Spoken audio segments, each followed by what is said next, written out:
मैं अमलेंदु कुमार सिंह मानसी थाना में पुलिस अवर निरीक्षक दरोगा के पद पर पदस्थापित थे।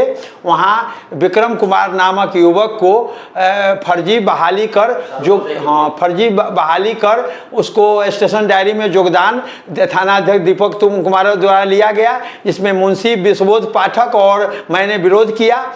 तो कोई कागजात नहीं, कैसे योगदान लिया, तो इस पर उन्होंने आदेश दिया कि एसपी का आदेश है, जब बहाली लो उस पर हम स्टेशन डायरी पर मेरा हस्ताक्षर होगा।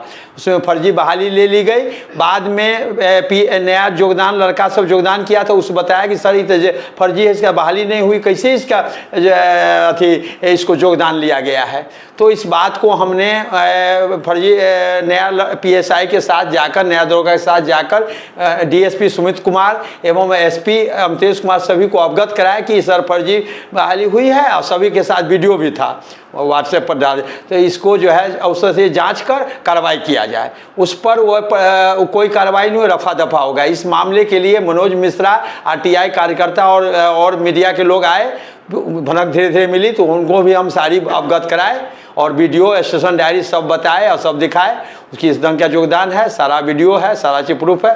तो उन्होंने आरटीआई के माध्यम से मुख्यमंत्री डीजीपी सब जगह पत्राचार किए, जहां के जवाब में तो फिर जांच शुरू हुई। जांच में पूर्णतः भ्रष्टाचार, पूर्णतः फर्जी बहाली भ्रष्टाचार प्रमाणित हो गया। उसके बाद जो है सो में जो है जो फर्जी बहाली किया था थाना अध्यक्ष दीपक कुमार, उसी को केस का वादी बनाकर, कंप्लेनेंट बनाकर केस को रफा दफा करने का प्रयास किया गया। इस मामले में मैं जो है उसके बाद इसी प्रतिशोध में मुझे एक प्लांटेशन करके एक झूठा केस, दो महिला में घरेलू विवाद हुई थी, उसको झूठा केस करके और हमको जो है निगरानी का झूठा केस करके और सरासर गलत धारा लगा के नियम के विरुद्ध, सरासर नियम के विरुद्ध गलत धारा लगा के हम पर जो है निगरानी कोर्ट भेजे, जहां पर गैर कानूनी ढंग से गिरफ्तारी कर निगरानी कोर्ट भेजे, जिस पर जो है निगरानी कोर्ट द्वारा बाद में बताया गया कि यह मामला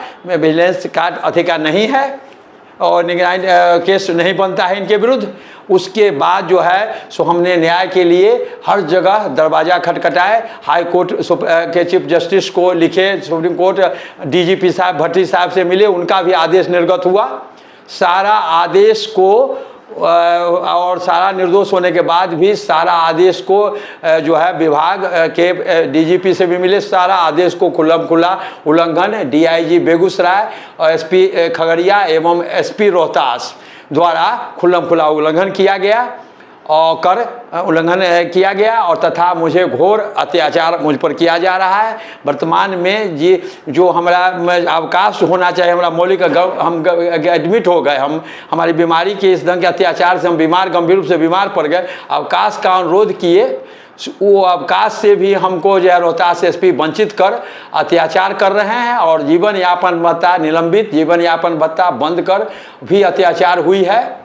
इसकी जांच जो है हमने मांग की है, प्रधानमंत्री महोदय से मांग किए हैं कि अगर आप 20 जुलाई तक अगर न्याय जो है उच्च स्तरीय जांच कर सीबीआई चाहे सीवीसी से जांच कराकर उचित न्याय प्रदान किया जाए ताकि दूध के दूध पानी का पानी हो सके। अगर 20 जुलाई तक अगर आप न्याय नहीं मिलेगा तो बाध्य होके हम आप जब बिहार में चुनाव प्रचार में जब बिहार आएंगे तो आपके हम सभा स्थल में जाकर आत्मदाह कर जीवन लीला समाप्त करेंगे। अब जीवन लीला समाप्त करने के सिवा न्याय के प्राप्त करने के अब कोई रास्ता नहीं बचता है। न्याय के लिए 3 साल से सभी दरवाजा खटखटाए, माननीय मुख्यमंत्री क्या जरूरत था जो फर्जी दरोगा की पहचान करवाने की क्या जरूरत थी आपको? आप ईमानदार बनने की इतना कोशिश तो भ्रष्टाचार हो रहा था, जनता के साथ अवैध वसूली किया जा रहा, फर्जी बहाली कर भ्रष्टाचार किया गया और जनता के साथ अवैध वसूली की जा रही। तो सच्चाई के लिए हमने अपना अवगत कराया विभाग को कि सर जांच कर लिया जाए। इसका जांच करने की मांग करने पर नहीं हुआ तो हम पर क्यों गलत फंसाकर अत्याचार किया गया? इसका जब हाई कोर्ट का आदेश हुआ कि इसकी जांच विजिलेंस से एसपी से कराया जाए, उस हाई कोर्ट का आदेश को भी इसलिए के लिए हम आनंद मोहन से मिले, उन्होंने भी नहीं कुछ किए। उसके बाद फिर जो है और मनोज भारती रोजन सुराज में मिले, उनका सब डॉक्यूमेंट्स लिए, परंतु वो भी कुछ नहीं। न्याय के बाद भ्रष्टाचार पर किसी को, भ्रष्टाचार के बिंदु पर किसी नेता को उचित बोलने का, सच बोलने का क्षमता नहीं है। सत्ताधारी पार्टी के सत्ताधारी पार्टी में हर जगह गए, सबसे मिले, सांसद राजीव प्रताप रूडी से भी मिल के किए थे कि सर इसका जांच करा दिया जाए, उच्च स्तरीय जांच हो जाए ताकि न्याय मिल जाए। लेकिन सिंह राठौर जी के पास पहुंचे हैं, ये आवाज आपका हमेशा से उठा रहे हैं, क्या लगता है न्याय मिलेगा?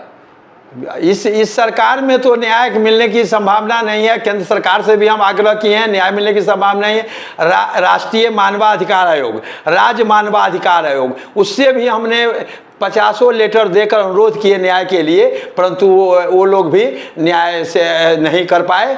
और वो लोग, सभी लोग, स्पष्ट है कि सभी लोग भ्रष्ट पुलिस पदाधिकारी, उच्च भ्रष्ट पुलिस पदाधिकारी को बचाने के लिए हम पर अत्याचार कर रहे हैं। देखिए, दरोगा अमरेंदु कुमार सिंह जी अपनी मांग को लेकर धरना पर भी रहे हैं, अनिश्चितकालीन अनशन पर भी रहे हैं, लेकिन इनकी मांग पर कहीं से जो सरकार की जो नींद टूटनी चाहिए, कुंभकर्णी नींद टूट नहीं रहा है। यही देखते हुए अंतिम इन्होंने शस्त्र चलाया है, जो प्रधानमंत्री राष्ट्र को लिख के आत्मदाह की घोषणा इन्होंने की है। और जो डेट इन्होंने दिया, तो डेट भी इनका पास हो गया है 20 जुलाई, क्योंकि आज 24 जुलाई है। तो हमें लगता है कि सरकार को ध्यान देना चाहिए, नहीं तो कोई भी ऐसी घटना ये करते हैं तो उसके लिए देश के माननीय राष्ट्रपति प्रधानमंत्री से लेकर बिहार सरकार के मुखिया दोषी होंगे, माननीय गवर्नर दोषी होंगे, डीजीपी दोषी होंगे। हम उम्मीद करते हैं कि इनको जल्द से जल्द न्याय मिलेगा। क्या कुछ कहिएगा सर ऐसे सरकार पे? ऐसे सरकार को क्या कुछ कहना चाहिए सर? कुंभकर्णी सरकार है। सरकार की जो नीतियां हैं, जहां एक ईमानदार पुलिस पदाधिकारी को पुरस्कृत करना चाहिए था, सम्मानित करना चाहिए था, लेकिन उल्टा, जैसे इनको तत्कालीन एसपी और तत्कालीन थानाध्यक्ष ने फंसाया, तो जहां उस पर कार्रवाई होनी चाहिए, लेकिन उल्टा इन पर कार्रवाई हो रही है। तो अखिल भारतीय अपराधी मोर्चा ने भी संकल्प लिया है कि इनको न्याय दिलाने तक इनकी लड़ाई में हम साथ। क्या कुछ कहेंगे सर? हमने राज्यपाल, फिर इधर जो है जीवन यापन है सब बंद कर दिया है, हमारा मौलिक अधिकार से रोहतास एसपी वंचित किए हैं। तो हम राज्यपाल महोदय से अनुरोध किए हैं कि आप अपने स्तर से इसको, गंभीर बीमारी की स्थिति में हमारा जो छुट्टी बंद करके या जीवन यापन बंद करके अत्याचार किया जा रहा है, आप स्वयं इसमें जाँच कर इसमें न्याय कीजिए। गवर्नर महोदय, माननीय राज्यपाल से महोदय से अनुरोध किए हैं, माननीय मुख्यमंत्री से अनुरोध करते करते थक गए, 3 साल से परंतु न्याय नहीं किए और भ्रष्टाचार, भ्रष्ट पुलिस पदाधिकारी को मदद कर रहे हैं। और एक भ्रष्ट पुलिस को अपने गृह जिला लिहिंसा में एसडीपीओ बनाए हैं, जो कि उन्होंने भी भ्रष्टाचार में संलिप्त थे, जो उनका फर्जी बहाली में दरोगा के साथ वीडियो है, और उनको अति देके बनाए हैं वहाँ, माने कि नाम है, हिलसा में ले गए हैं और सबको अच्छे अच्छे जगह पोस्टिंग किए। अमतेश कुमार को अच्छा जिला सिवान ले गए और अभी जो है उनको अभी सीआईडी किया गया है, लेकिन जो है अभी तक उनके विरुद्ध कोई जांच नहीं हो रही है। इससे स्पष्ट हो रहा है कि सभी लोग मिलकर भ्रष्टाचारी, भ्रष्ट पुलिस पदाधिकारी को बचाने का प्रयास कर रहे हैं। और जांच अगर होगी तो प्रमाणित हो जाएगा कि भ्रष्टाचार हम प्रमाणित कर देंगे। सारा हमारे पास डॉक्यूमेंटरी एविडेंस है, सभी भ्रष्ट पुलिस पदाधिकारी को हम भ्रष्टाचार को प्रमाणित कर देंगे।